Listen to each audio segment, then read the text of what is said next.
Hey there, and welcome back to the wrap and happy 2026. Before we get into the mess, thank you to everyone who completed our end of year survey. We hear you, we took notes, and yes, we are actually acting on your suggestions. This edition is loaded, so let's jump in. The race for ANC president is picking up speed, with a billionaire who is related to the current billionaire president being touted as a contender. South Africa is also mourning after a tragic school transport accident in the Vaal. We explain why many people were surprised to learn that South Africa has this government agency, and we break down a constitutional court ruling that could change mjolo in South Africa. Globally, Donald Trump's Nobel Prize snub has turned into a storyline involving Greenland and the current Peace Prize winner, which sounds fake but unfortunately is real. Iran's leadership is tightening control, China's birth rate has dropped again, and in rare good news, a language that was close to extinction is being revived in one of our neighbouring countries. The big moment this week came from Davos, where the Canadian Prime Minister gave a rousing speech about the world changing and calling on longtime allies to work together again. In short, the beacons are lit, will South Africa answer? We also dive into the Beckham family because no global news cycle is complete without celebrity drama. So, let's dive into these stories and more in this week's wrap, brought to you by myself, Parashni Pillay, and the Explained Okoza team. In your national news, who will be the next ANC president? Turns out some party supporters are so desperate for a better successor than Deputy President Paul Mashatile that they're faking a campaign for Patrice Motsepe, despite the billionaire repeatedly saying he will not run. T-shirts bearing the slogan PM 2027 were widely shared on social media this week ahead of the ANC's elective conference set for December 2027. Secretary General Fikile Mbalula shut down the idea that the party is clearly short on inspiring leaders. The death toll of the Vaal scholar crash rose to 14 on Thursday. An overloaded taxi carrying 18 pupils collided with a truck during the morning school run after reportedly trying to overtake several cars at the same time, immediately killing 12 children. The 22-year-old driver was arrested and charged with culpable homicide and negligent driving and is expected to appear in court today. Unions and families are now demanding reforms, with President Cyril Ramaphosa discussing a dedicated public transport system for scholars with the relevant education departments. South Africa did a collective double take this week when the South African National Space Agency issued a geomagnetic storm warning. Wait, there's a space agency in South Africa? Asked one ex-user. SANZA, as it's known, was formed in 2009 and operates from Hermanus, tracking solar activity that can disrupt GPS, radio communications, and even power grids. Fun fact, NASA missions from the 60s to the 70s were supported from a tracking station at Hartbeespoort, South Africa, where the first images of Mars were received. South Africa's Constitutional Court settled a long-running legal grey area around marriage and money yesterday.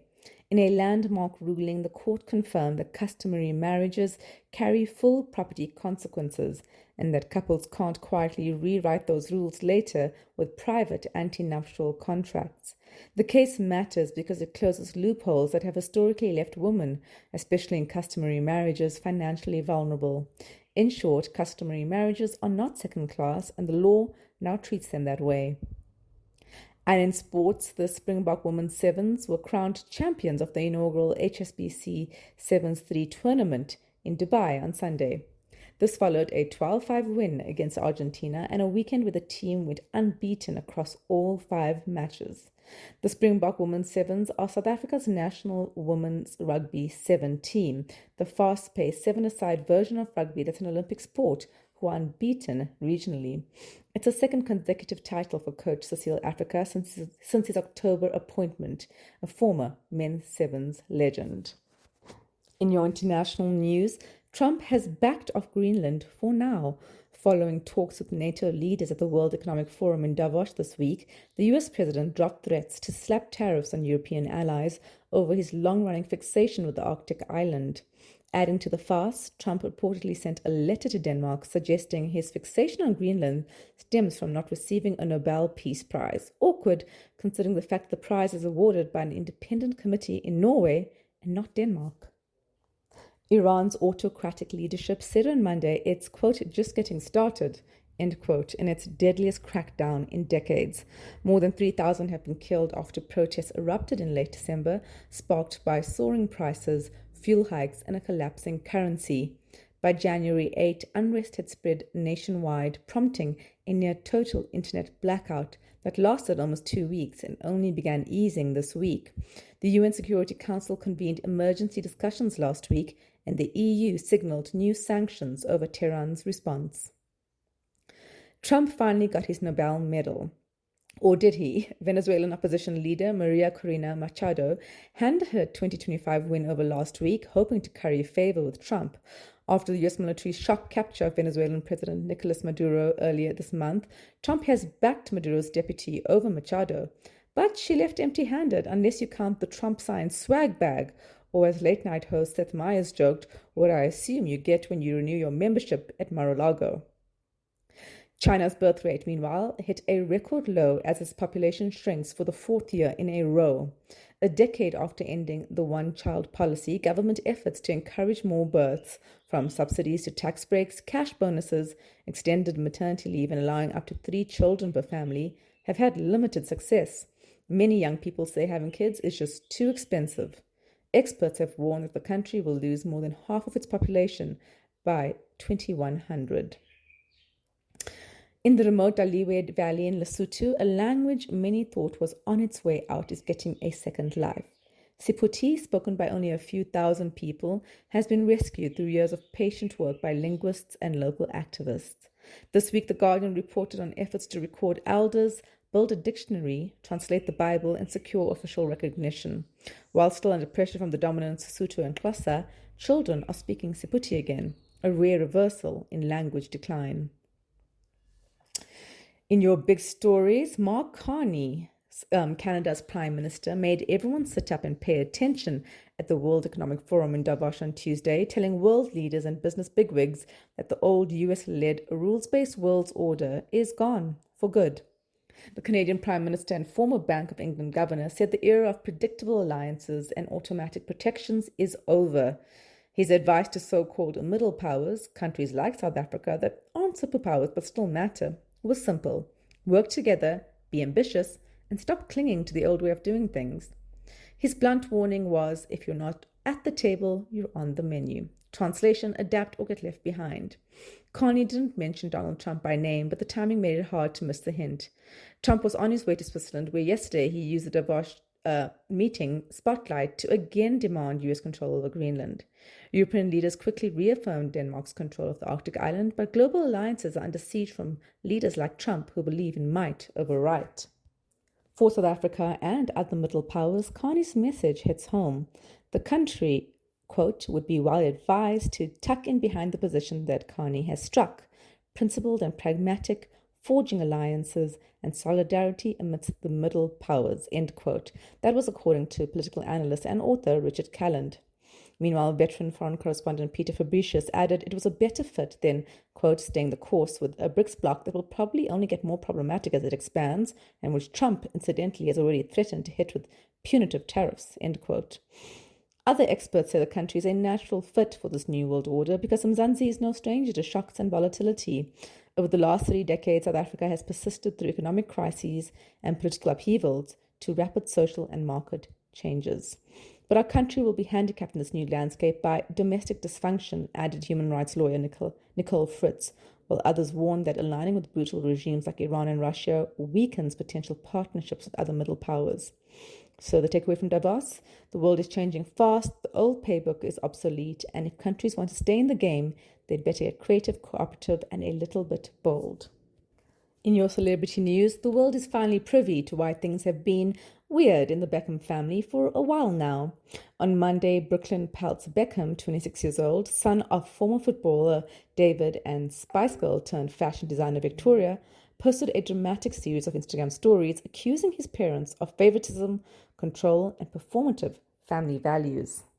Tabloids have been speculating for years on what's going on with the Beckhams. Brooklyn has kept his distance from the family since his lavish 2022 wedding to fellow Nepo baby heiress Nicola Peltz. Fans previously noticed that David, Victoria, and their youngest son Cruz were not following Brooklyn on Instagram, and Cruz clarified that it's because they woke up blocked. Here's his top claims from Monday's posts. Firstly, he says his parents care more about social media and their brand than real family connections. His mother was apparently very monster-in-law coded in the lead up to his nuptials in 2022, pulling out at the last minute on an offer to design the bride's dress and hijacking the first dance at the wedding to dance inappropriately with him in front of their 500 guests. However, a glowing 2022 Vogue interview with Nicola, and the rest of the family contradicts both claims, with the bride's Valentino dress apparently a year in the making. Thirdly, his parents tried to pressure and even bribe him into signing away the so-called rights to his name just before the wedding. He didn't say exactly what those rights were, but he claims his refusal changed how they treated him. And the couple was ignored in the lead up to David's 50th birthday last year, May. His father was apparently only willing to meet him without Nicole, which he says felt like a slap in the face. The couple notoriously did not attend the party in the end, adding to speculation at the time. So the parents' response to all of that? Neither has addressed the claims directly. Victoria posted a cheerful birthday shout-out to fellow Spice Girl Emma Bunton, while David, currently at the World Economic Forum in Davos, Switzerland, spoke about, of all things, guiding youth on social media. He said, "Children are allowed to make mistakes. That's how they learn." Point. South Africa has once again found itself in hot diplomatic water, this time over a naval exercise that was meant to be routine, but quickly turned political. The drills in question, officially called Exercise Will for Peace 2026, took place off South Africa's coast near Simonstown and False Bay from 9 to 16 January. Framed as a BRICS Plus maritime exercise, the stated aim was fairly benign: cooperation between navies to protect shipping lanes and maritime economic activity around the strategically vital Cape Sea route. South Africa hosted the exercise with participation from China, Russia, the United Arab Emirates, and other partners. China led the drills. On paper, none of this was unusual. Joint military exercises happen all the time, and South Africa has hosted similar ones before. The problem? Iran. Iran is now part of the expanded BRICS Plus grouping and was expected to be involved. However, on 9 January, President Cyril Ramaphosa instructed that Iranian warships should only participate as observers, a move clearly aimed at avoiding further strain with the United States. But things didn't quite play out that way. Images and reports soon emerged showing 3 Iranian vessels operating in False Bay during the exercise. The timing could not have been worse. As we've told you already, Iran is currently facing one of the largest waves of protests in years, sparked by economic hardship and political repression, with reports of mass arrests, internet shutdowns, and deadly crackdowns. Even limited military engagement with Iran looks like legitimizing a regime accused of brutalizing its own citizens. Defense Minister Angie Motshekga and the SANDF were deafeningly silent about the incident for a week before Motshekga finally announced a board of inquiry last week Friday to determine whether the president's instructions were ignored, misunderstood, or misrepresented. They have 7 days till tomorrow to report back. Meanwhile, the Sunday Times report notes South African Navy Chief Vice Admiral Mondi Lobese may take the rap on his own, but military experts are calling for Ramaphosa to fire Motshekga and all top officers involved in the fiasco. Relations with Washington were already strained over BRICS, South Africa's stance on Israel, its closeness to Russia, and concerns that these positions could jeopardize trade benefits under AGOA. Oh, and let's not forget Trump's debunked narrative of a white genocide and all the G20 drama. Add in Iran, and it's a diplomatic perfect storm. Finally, former head of the Independent Police Investigative Directorate, IPID, Robert McBride, has thrown down a series of bombshells in Parliament this week at the ad hoc committee probing corruption and interference in South Africa's police and justice systems. That's the one running alongside the Midlanga Commission from last year. Here's what you need to know. Firstly, who's who? Robert McBride, former head of IPID, the agency responsible for investigating police misconduct and corruption, and currently head of the foreign branch of the State Security Agency. He is a polarizing figure. Supporters view him as a struggle hero and advocate for accountability in policing and intelligence, while critics point to his controversial decisions at IPID. Then there's Paul O'Sullivan, a controversial forensic investigator and former intelligence operative who has been involved in investigating corruption within the police. Kgomotso Phlane, former acting National Commissioner of the South African Police Services. He's been accused of corruption, including alleged benefits from SAP's procurement contracts and luxury perks, accusations he says were driven by political vendettas. Then there's Lieutenant General Nhlanhla Mkhwanazi, senior police officer in KwaZulu-Natal, and crucially, the original whistleblower whose explosive press conference last year triggered this entire saga. And finally, Cedric Nkabinde, the former chief of staff in the SAPS. Nkabinde is currently facing a criminal perjury case for providing false evidence under oath in the same ad hoc committee last year. So, in his testimony, McBride noticed three big things. He claimed that Phlane, Mkhwanazi, and Nkabinde could not be trusted and had interfered with investigations into police misconduct. He said Mkhwanazi tried to block investigations and influence appointments, and that Nkabinde lived a lifestyle far beyond what his official salary could explain. McBride said Nkabinde was a questionable character who is driven by greed, referring to whistleblower complaints and questionable financial behavior. Secondly, he defended Paul O'Sullivan. Some critics have said O'Sullivan had too much control over investigations into senior police figures. McBride said O'Sullivan was simply providing evidence and guidance, not running the investigations. And finally, he highlighted, like many others, systemic problems in policing and a system where political and personal influence can interfere with accountability. So why does this matter? Mkhwanazi was previously seen as a hero, the whistleblower whose public allegations about police meddling in SAPS last year kick-started parliamentary scrutiny. For McBride to now accuse him of interference marks a dramatic reversal. The parliamentary committee will continue examining evidence, and the outcomes could shape the way South Africa polices itself in the future. That's it from us at The Wrap, an award-winning product of Explained@COSA, simple news summaries for busy people. The Wrap is sponsored by Explain's agency division. Mail info at Explained.COSA for a quote. Remember to share the love. Tell your friends to sign up at Explained.COSA/subscribe. Till next week, goodbye from the team.